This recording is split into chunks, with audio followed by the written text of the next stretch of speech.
시편 69편 전체의 내용은 사실 다윗이 이유 없는 비난, 그리고 거기에 대해서 주변 사람들이 다윗을 받자 해주지 아니하면서 특별히 자기의 가장 가까운 가족들마저도 자기를 배척하고 또 주변 사람들이 다윗을 계속해서 무고하게 여러 가지로 힘들게 하는 내용들이 기록되어 있습니다.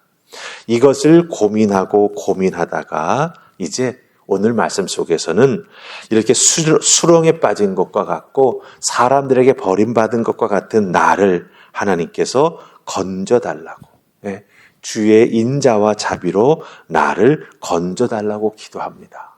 그리고 거기에서 더 나아가서 자기를 이렇게 어렵게 만든 사람들을 하나님께 벌해달라고 기도하는 다윗의 모습을 보게 된다라고 하는 겁니다. 나를 건져달라고 기도하는 것 어려울 때 왜 믿음의 사람으로 당연히 할 수 있는 것이죠. 그런데 나를 어렵게 했던 이 사람들 하나님 벌해달라고, 하나님께서 이 사람들을 징계해달라고 다윗이 기도하고 있는 것을 보게 됩니다. 사실 이 부분이 사실은 우리들의 마음을 조금 힘들게 하는 부분이기도 하죠. 예수 믿는 내가 어떻게 나를 어렵고 힘들게 하는 자들에게 하나님 저들을 징계해달라고, 저들을 벌해달라고, 오늘 말씀 우리가 읽었던 마지막 28절 말씀에 보면 그들 생명책에 기록되지 못하게 해달라고까지 말하는 것을 보게 됩니다. 자, 우리가 이런 부분을 어떻게 잘 믿음의 사람으로서 이해해야 될까라고 하는 게 참 중요한 부분인 것 같아요. 하나님 앞에 나아가 자기 화풀이 하듯이 저 사람 어떻게 해주세요? 저 사람 어떻게 해주세요? 사실은 우리가 그렇게 기도할 수는 있지만 그것은 화풀이 기도에 끝나는 거죠. 그건 진정한 기도가 아니지 않습니까? 내가 화가 너무 나니까 그냥 그 화나는 것을 그냥 다 쏟아넣는 거죠. 그럴 때 우리는 우리의 입술로 기도할 때 거기에 잘못된 인간의 말이 섞일 수도 있다라고 하는 겁니다.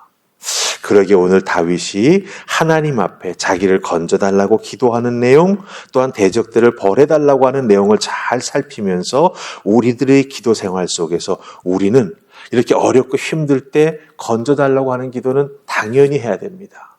그럼 나를 어렵게 만든 사람들을 향해서는 우리는 하나님 앞에 어떤 기도를 해야 될까? 말씀을 통해서 살피기를 원합니다. 자, 먼저 13절, 14절을 보십시다. 여러분들 13절, 14절 찾으셨습니까? 우리 같이 읽습니다. 자, 시작. 여호와여, 나를 반기시는 때에 내가 주께 기도하오니 하나님이여 많은 인자와 구원의 진리로 내게 응답하소서. 나를 수렁에서 건지사 빠지지 말게 하시고 나를 미워하는 자에게서와 깊은 물에서 건지소서. 아멘.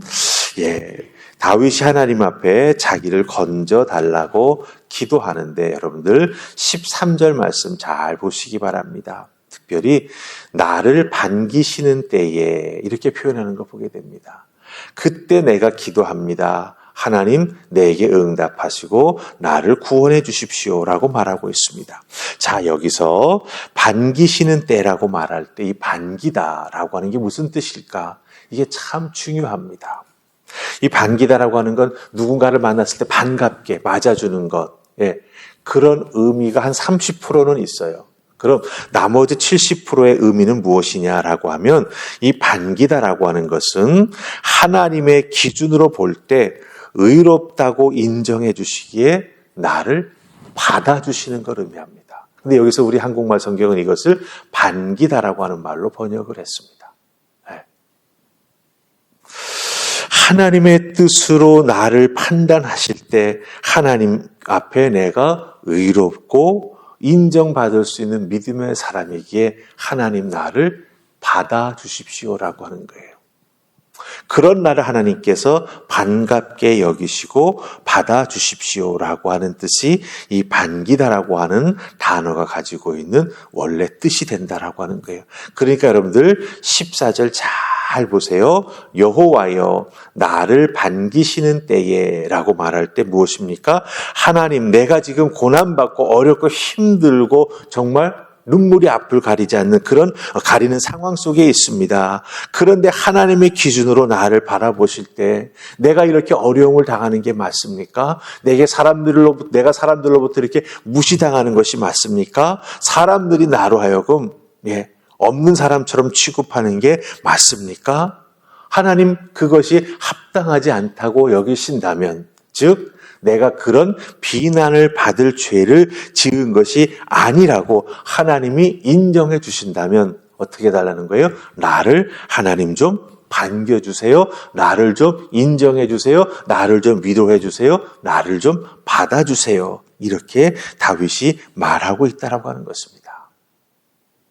그렇다고 한다면 하나님 나를 이렇게 받아주십시오라고 다윗이 하나님 앞에 기도하며 나아갈 때 그 하나님 나를 받아주십시오라고 말하는 하나님 판단의 기준이 무엇이겠냐라고 하는 거죠.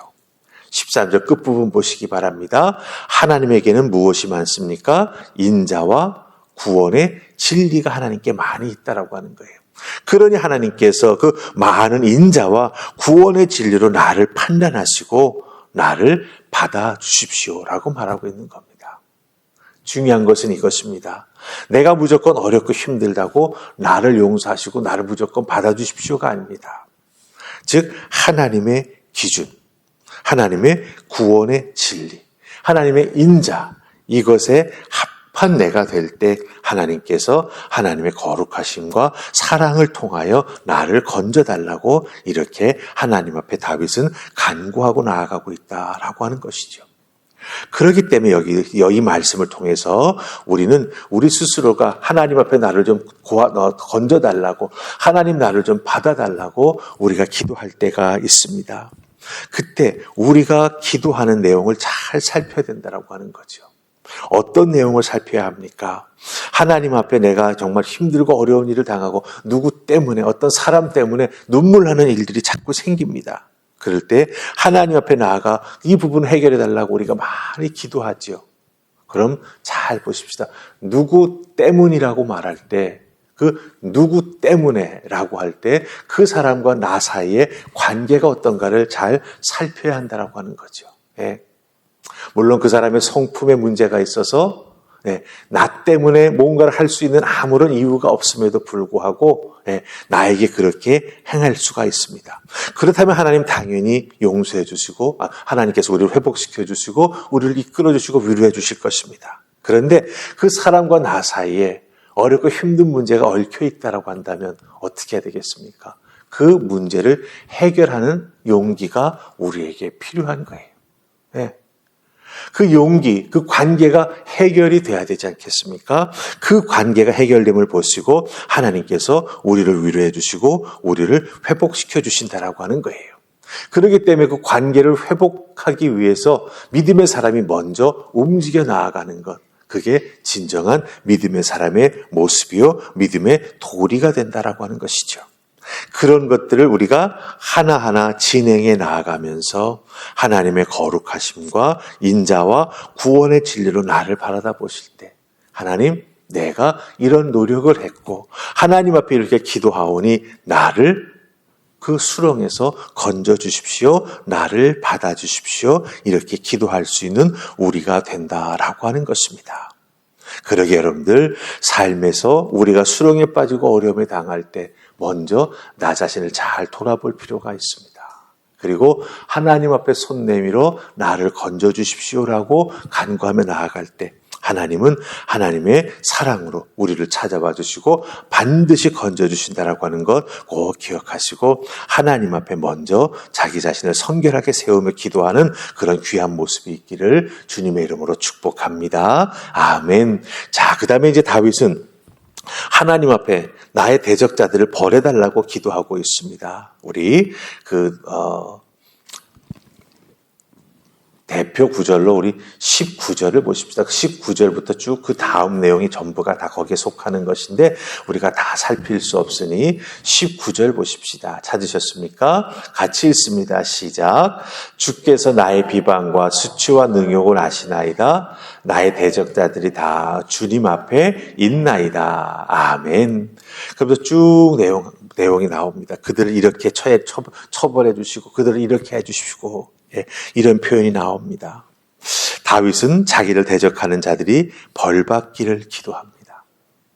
억울하고 분해서 하나님 앞에 기도합니다. 그런데 여기서 우리가 잘 살펴야 될 것은 우리가 화가 나기 때문에 기도할 수 있습니다. 근데 중요한 것은 눈에는 눈, 이에는 이. 이런 식으로 하나님 앞에 나아가 자기의 분노를 표출하면서 그 사람이 나를 때렸으니 하나님 저 사람도 때려주세요. 이런 식은 안 된다라고 하는 거예요. 무슨 말씀인지 아시죠? 눈에는 눈, 이에는 이. 이런 식으로 하나님 되갚아 주십시오라고 하는 기도를 해서는 안 된다라고 하는 것입니다. 성도는 분을 내므로 말미암아 그 뒤에 따르는 잘못된 어떤 나의 행동과 판단으로 인한 후폭풍의 죄가 따라올 수도 있어요. 사람들이 화난다고 그 화풀이를 하다가 더 큰 죄를 짓는 것을 우리가 보게 되지 않습니까? 그렇기 때문에 우리 성도는요, 자기가 화가 난다고 그 화풀이하는 형식으로 기도를 통해서 하나님 앞에 기도한다고 어떤 영혼을 향해서 저주해서는 안 된다라고 하는 거예요. 그 모든 상황에 대해서 하나님께 맡기고 하나님께서 모든 것을 판단해 주시고 해결해 달라고 하나님 앞에 모든 것을 맡기는 기도를 해야 됩니다. 그럼 맡기는 기도를 할 때 전후 상황을 소상하게 알려야 되죠.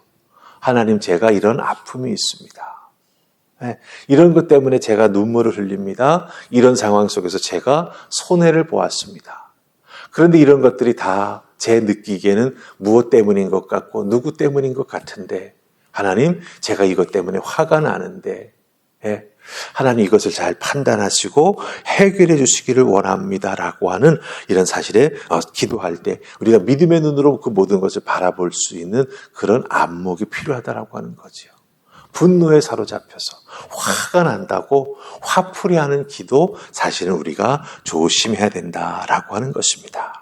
그러기에 여러분들 하나님 앞에 기도하며 나아갈 때 특별히 대적하는 자, 나를 힘들게 하는 자, 벌 받기를, 하나님 뭔가 이 문제를 해결해 주시는데 내가 위로를 받기를 원하기 때문에 저 사람이 어떻게 되었으면 좋겠습니다라고 하는 생각, 사실은 우리가 믿음의 사람으로서 조심해야 될 생각이라고 하는 거죠. 그런데 그것을 우리가 기도를 통해서 우리의 말로 표현한다라고 하는 건 더 조심스러운 부분이 된다라고 하는 것입니다. 그렇기 때문에 여러분들 성도로서 하나님 앞에 내가 이런 아픔이 있습니다. 무조건 참자라고 하는 게 아닙니다. 무조건 잘못된 흥분을 우리가 절제하지 못할 때 또 다른 죄를 지을 수 있음을 우리가 경계해 나가면서 다윗처럼 하나님 앞에 기도하고 하나님의 손에 맡기는 우리가 되어야 할 것입니다. 그래서 하나님께서 그 상황을 아시고 우리에게 먼저 위로를 해주시고 또한 그 상황을 헤쳐나갈 수 있도록 하나하나 풀어 해결해 주시는 은혜가 우리에게 찾아오게 될 줄로 믿습니다. 물론 이 과정이 쉽지 않습니다. 하지만 우리가 그것을 믿음으로 이겨나가야 되고 또 우리의 감정을 기도하는 중에 풀고 삭혀나갈 줄 아는 그런 믿음의 지혜, 기도의 능력이 필요하다라고 하는 것을 꼭 기도하시고 하나님 앞에 엎드려 나아가는 여러분 되시기를 주님의 이름으로 축원합니다. 아멘. 기도하십시다. 좋으신 하나님, 은혜 감사합니다. 이 새벽 저희들을 주의 전으로 부르시고 하나님 앞에 간구하게 해주시니 감사합니다. 주신 말씀 잘 기억하게 하옵소서. 때로는 이유 없이 내가 누군가에게 미움을 받는 것 같고 그 사람으로 인해서 내 삶의 자리가 참으로 고달파지는 것 같고 때로는 내가 너무나 많이 손해를 보는 것 같고 이런 억울함이 우리에게 밀려올 때가 있습니다. 그러나 이 억울함을 억울함으로 풀려고 할 때에는 거기에는 많은 문제가 생길 수 있사오니 주님, 그 억울함이 우리에게 억울함이 아니라 하나님의 은혜를 덧입는 귀한 기도의 시간이 되게 하시고 하나님의 사랑을 맛보아하는 은총의 통로가 되게 하여 주시옵소서. 그러할 때 우리의 믿음의 깊이는 더욱더 깊어질 것이고 하나님을 바라보는 우리의 믿음의 눈은 더 높이 주님만 바라보게 될 줄 믿습니다. 그 은혜를 덧입혀 주시고 그 기도를 우리의 입술에 붙여주셔서 어렵고 힘들 때마다 하나님 바라보며 하나님 앞에 나와 하나님을 먼저 만나는 우리 모두가 되게 하여 주시옵소서. 아버지 지키시고 인도해 주실 줄 믿고 예수님 이름으로 기도하옵나이다. 아멘.